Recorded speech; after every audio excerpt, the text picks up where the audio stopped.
سلامونه ملګرو، امید ده چې ټول روغ جوړ یاست او ژوند مو ښه تېرېږي. ملګرو، ما تاسو ته څو ورځې مخکې یو ویډیو جوړه کړې وه چې د دې نه بعد به زه د مهاجرینو لپاره چې د فرانسې کوم قوانین دي او په هغې په باره کې او دلته اسنادو نه بعد یا اسنادو نه مخکې چې تاسو کوم مشکلات دي یا مختلفو اداراتو کې تاسو خپل نوم څنګه ثبتېږي، سی وي څنګه جوړېږي، کار څنګه پیدا کېږي، تحصیلي اسناد څنګه تصدیقېږي، مکتب کې داخله څنګه کېږي، پوهنتون کې داخله څنګه کېږي، تاسو سپین کار څنګه کولی شئ، کونډخت څنګه اخیستلی کېږي، کوم ادارات تاسو ته شي چې هلته تاسو کار پیدا کړی شئ. داسې ډېر مسایل مشکلات وطنوال لري. په دې ټولو مشکلاتو به زه انشاءالله ویډیوګانې جوړوم. تاسو زما د دغه چینل نه دا ویډیوګانې کتلی شئ، نقیب شارق چینل نه یا د نقیب شارق صفحې نه. نو تاسو ټولو ملګرو زما دا هیله ده چې ډېر داسې خلک دي چې هغه د ویډیوګانو په باره کې معلومات لري او دا مشکل لري وطنوال. نو تاسو دغه ټولې ویډیوګانې دغه زما چینل دغه زما ویډیوګانې تاسو هغو ملګرو سره شریکه کړئ تر څو ټول د فایده واخلي. ما ته د مختلفو ښارونو دلته د فرانسه کې زنګونه راځي په مختلفو ځایونو او ډېر هلکان دي چې ډېر وطنوال چې هغه ډېر زیات مشکلات لري. او بل زما تاسو ټول نه دا هیله کېږي چې تاسو هر مشکل لرئ، هر څه ستاسو پیشنهاد دي یا مشوره یا څه مشکل لرئ، هغه تاسو ماله زما په یوټیوب چینل نقیب شارق په کمنټ سیکشن کې تاسو ماته لیکئ. دغه د یوټیوب چینل کمنټونه نه، صرف د یوټیوب چینل د کمنټونو نه به زه دغه ستاسو هغه مشکل راجګوم او زه به په هغې ویډیو جوړوم.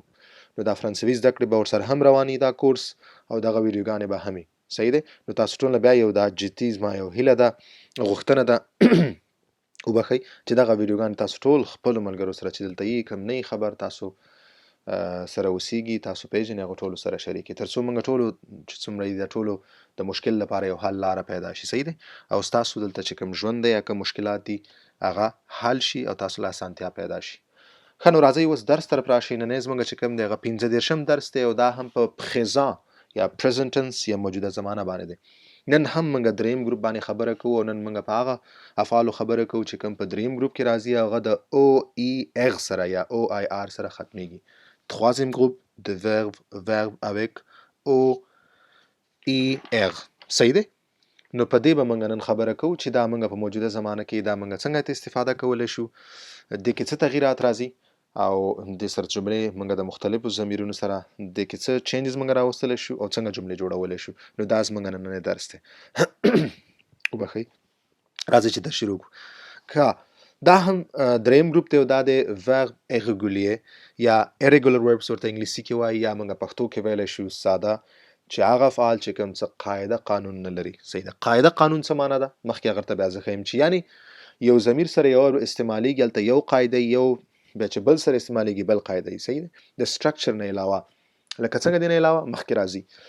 ښه، نو دا دریم ګروپ افعال دي چې کوم او ای اغ سره ختمیږي. د انفینیټیو فارم یا هغه اصلي فارم چې کوم دی هغه د او ای اغ یا او آی آر سره ختمیږي. د الفاظ دا افعال وبښئ، ما یو پنځه افعال دلته راوړي د مثال په توګه.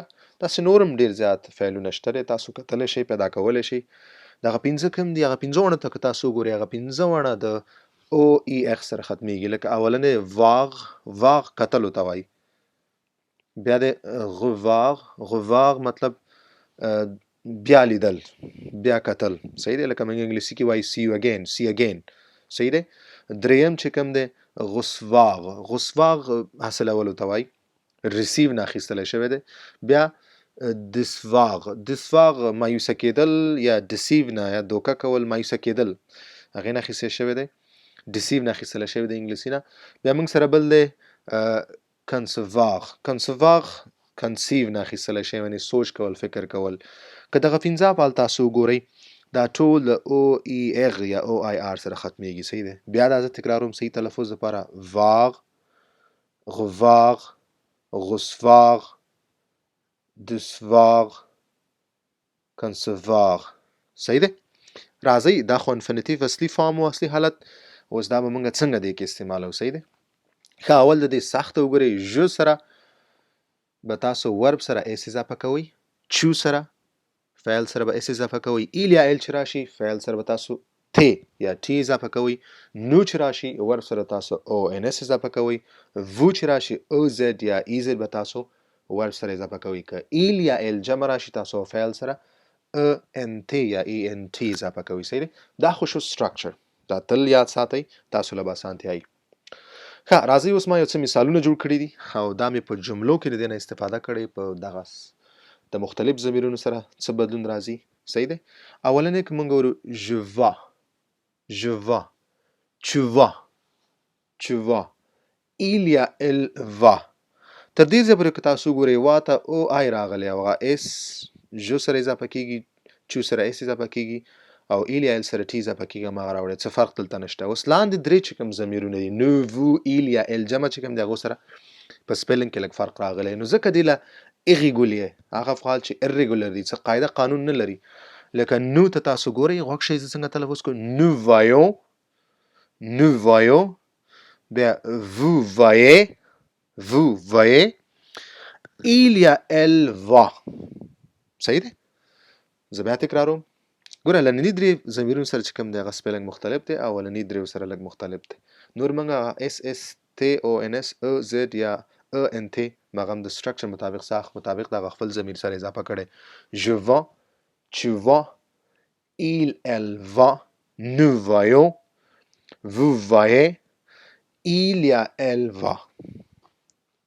صحیح شو؟ ښه بل مثال غسواغ. غسواغ خو خپل هغه اصلي حالت کې دی یا انفینیټیو فارم کې دی، دا چې هر کله موږ په جمله کې استعمالو په سټرکچر کې راوړو نو موږ به بیا څنګه دا وایو je reçois, tu reçois, il y a elle reçoit. د دریو پورې خو یو تلفظ کېږي یو شانتي. اوس دې نه بعد راځو نو سره راځو nous recevons, nous recevons, vous recevez, recevez, vous recevez, il y a elle reçoit. زه بیا تکراروم je reçois, tu reçois, il y a elle reçoit, nous recevons, vous recevez, il y a elle reçoit. صحیح شو؟ نو دا ورته صحیح هغه تلفظ صحیح دی. مننه ملګرو. نو دا اوس موږ نن درس دې کې چې کوم دی موږ د دریم ګروپ افعال چې کوم د او ای اغ یا او آی آر سره ختمیږي انفینیټیو حالت کې هغه په موجوده زمانه یا په پریزنټ ټنس کې یا پریزان کې تاسو څنګه دینه استفاده کوئ. صحیح ده ملګرو. داسې نور افعال هم تاسو پیدا کړئ. ما خو 15 مثال په توګه دلته راوړیو ځکه بیا ویډیو ډیره غټه ده که ما ډیر راوړی وی نو تاسو ډیر زیات پیدا کړئ. بل دا چې تاسو د باندې پریکټس وکړئ، جملې پې جوړې کړئ، خپلو ملګرو سره یې د دې شریکې کړئ، دغه افعال شریک کړئ او زده یې کړئ، لیکل هم وکړئ، وی هم لیکئ تر څو ستاسو صحیح زده شي. صحیح دی ملګرو. مننه. هر څه مشکل که تاسو لرئ، هر مشوره ستاسو، هر پیشنهاد تاسو مالا د یوټیوب چینل په کامنټ سیکشن کې تاسو لیکلی شئ. د فیسبوک نه د یوټیوب چینل په کامنټ سیکشن کې تاسو ماته لیکئ. د هغه ځای نه به زه یو مشکل چې کوم یو پیشنهاد راجوم په هغې بیا هغسې زه یو ویډیو جوړوم. مننه. تر بل ویډیو پورې ښه وخت. ابیانتو.